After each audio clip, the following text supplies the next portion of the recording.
Salut à tous, aujourd'hui on va aborder un sujet qui a été proposé par Paul. Et merci pour cette idée parce qu'il se trouve que placer des trucs dans des dossiers, organiser mon espace de travail dans Premiere Pro, c'est un peu une passion. J'ai vraiment un côté Marie Kondo qui ressort quand je travaille, c'est assez dingue. On va commencer par voir un peu l'interface dans Premiere Pro, comment déplacer des fenêtres, organiser un espace de travail qui vous convient. Ensuite je vais vous montrer comment mon espace à moi il est organisé. Et enfin on va parler un peu de l'organisation du panneau projet en particulier. Parce que c'est là que vous allez organiser tous vos éléments et c'est comme ça que vous allez gagner un maximum de temps. C'est parti.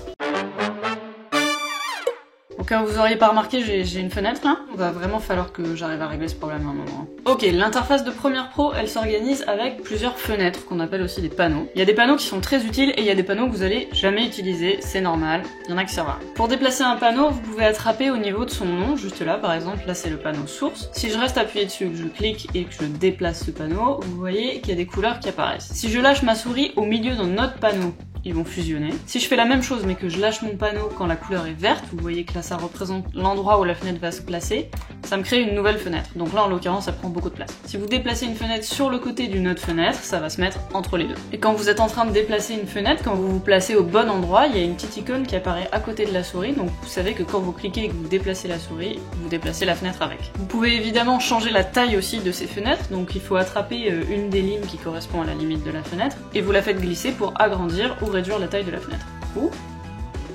Ok, comme ça. Maintenant, quand vous créez un espace de travail qui vous correspond et qui est adapté à ce que vous faites, il va falloir ajouter et supprimer certaines fenêtres. Pour ça, vous allez dans le menu Fenêtres, tout simplement. Et là, vous avez accès un peu à tous les panneaux disponibles. Vous pouvez activer un panneau comme ça. Donc là, par exemple, je peux activer l'explorateur de médias. Il vient d'apparaître ici. Et pour faire disparaître un de ces panneaux, il y a un petit menu déroulant à chaque fois à côté du nom du panneau. Vous cliquez dessus. Vous pouvez fermer le panneau ou carrément le désancrer. Donc ça fait une fenêtre volante. Voilà, donc déjà avec ces infos, vous pouvez un peu modeler votre espace de travail, placer les fenêtres que vous voulez et que vous utilisez à l'endroit où ça vous arrange. Une fois que vous avez quelque chose qui vous convient, vous pouvez enregistrer cet espace de travail, pouvoir le retrouver après. Pour faire ça, on retourne dans le menu Fenêtres, on va dans Espace de travail tout en haut et on va faire Enregistrer en tant que nouvel espace de travail. Là vous pouvez lui donner un nom, ici on va l'appeler Test, et faire OK. Et vous voyez que cet espace de travail il vient d'apparaître tout en haut, juste là. Ça veut dire que maintenant quand vous allez redémarrer Premiere par exemple, cet espace-là il sera toujours disponible, vous pouvez cliquer à cet endroit-là et ça va se remettre dans la disposition que vous venez d'enregistrer. Par défaut, vous allez voir que dans cette barre-là, il y a beaucoup plus d'options. C'est des espaces de travail déjà pré-enregistrés dans Premiere Pro, mais vous pouvez enlever tous ceux que vous n'utilisez pas pour dépolluer un petit peu cette zone-là. Vous allez faire encore une fois Fenêtre, espace de travail. Cette fois, on va aller dans Modifier les espaces de travail. Donc là, on a tous nos espaces qui apparaissent dans notre barre du haut, juste là. Et là, on a tous ceux que j'ai déjà cachés. Donc si je clique par exemple sur notre nouvel espace test, bon déjà je peux le renommer, je peux aussi le supprimer, et sinon je peux juste le faire glisser dans le menu débordement, et quand je fais OK, vous allez voir, il disparaît, mais il existe toujours. Quand on clique sur les deux petites flèches, il est juste là. Donc vous pouvez encore y accéder. Je voulais vous parler d'un dernier truc avant de vous montrer ma manière de m'organiser, c'est comment agrandir une fenêtre et la mettre en plein écran. Donc là par exemple, je clique sur mon panneau Programme, il est sélectionné, il est en bleu, et je vais faire la touche U avec accent.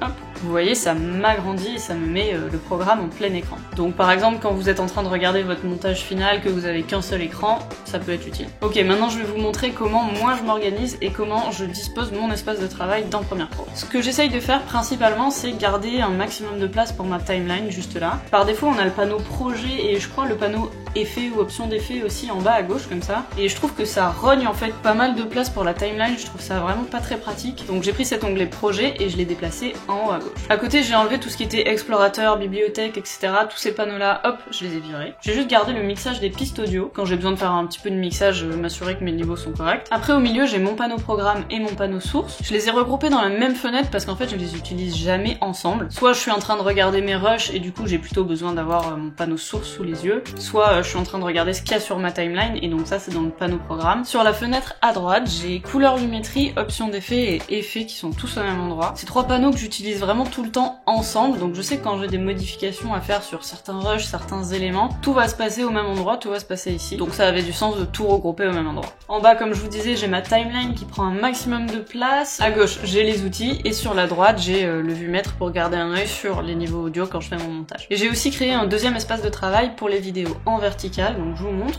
C'est exactement les mêmes panneaux mais ils sont disposés différemment parce que quand vous montez en vertical, vous voyez dans le programme si on avait quelque chose de vertical dans cet espace là, en fait l'image elle serait toute petite donc c'est pas très pratique. Donc là j'ai mis les panneaux programme et source sur la droite, comme ça l'image elle prend plus de place et c'est mieux pour travailler. Dans ma barre du haut vous voyez aussi que j'ai gardé les onglets audio et couleurs. L'onglet audio j'utilise pas mal en ce moment, j'en ai parlé dans une de mes anciennes vidéos. Ça permet un peu de faciliter les choses quand le son c'est pas notre métier, donc évidemment ça remplacera jamais un mixeur ou un monteur son, quelqu'un qui s'y connaît vraiment là-dedans. Mais quand on a quand même envie d'avoir quelque chose de propre et de faire quand même un peu de traitement au niveau de notre son, ça peut être pas mal de passer par cet onglet là. Vous voyez ici j'ai juste compressé un peu tout ce qui était à gauche pour gagner de la place sur ma timeline. Donc ça me permet d'utiliser des effets assez simples sur mes éléments sonores et j'ai pas besoin de rentrer dans des choses plus pointues. Ensuite on va voir l'onglet couleurs que j'utilise aussi de temps en temps selon les projets. C'est un onglet du coup évidemment qui est paramétré pour la colorimétrie. Sur la droite on a le panneau couleur lumétrie qui est un peu l'outil de colorimétrie dans Premiere Pro. Et surtout on a accès à ce qu'ils appellent le moniteur lumétrie, donc là on a un peu tous les histogrammes, vectorscope, etc.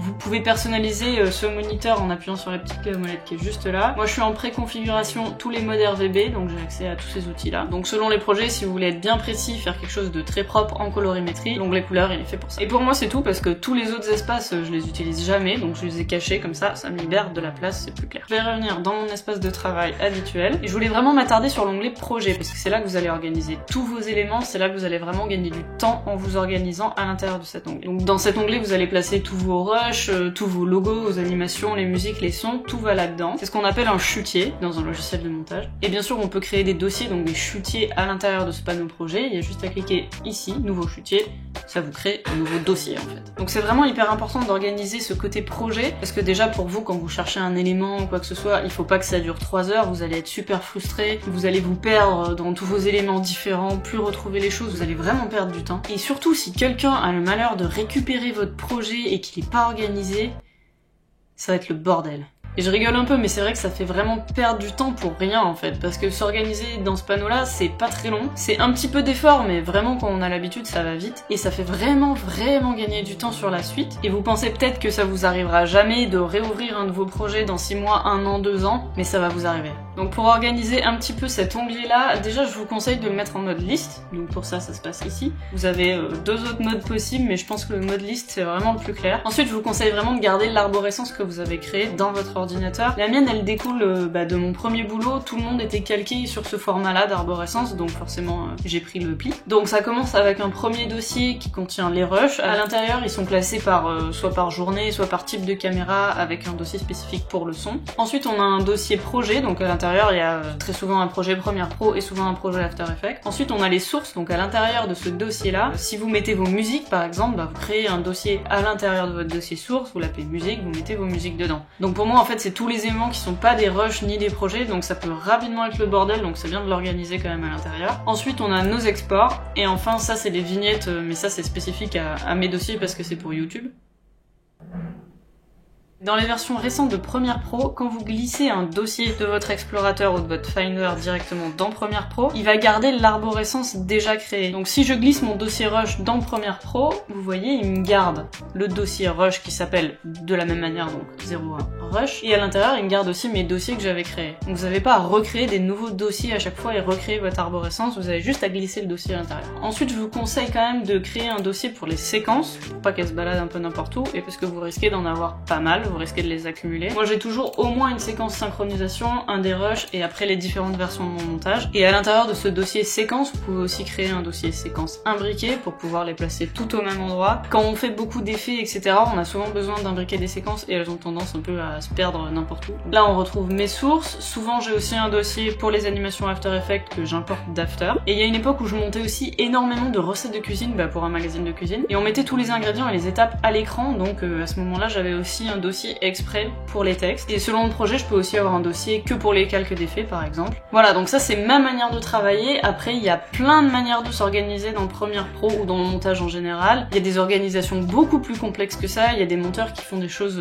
bien plus poussées. Ce qui est normal d'ailleurs, parce que quand on monte un documentaire ou un long métrage, on n'a pas du tout besoin des mêmes outils que quand on fait une recette d'1 minute 30. Mais c'est vraiment ça l'avantage, en fait. Vous pouvez utiliser tous les espaces de travail de Premiere Pro pour faire quelque chose qui vous correspond et qui vous permet d'aller plus vite. vite. Voilà, c'est fini pour aujourd'hui, j'espère que la vidéo était pas trop longue et surtout qu'elle vous sera utile. Si ça vous a plu, n'hésitez pas à laisser un petit j'aime et un petit commentaire. Et si vous voulez voir d'autres vidéos dans ce genre-là, vous pouvez vous abonner et activer les notifications pour rien rater. Nous on se retrouve très vite. Salut!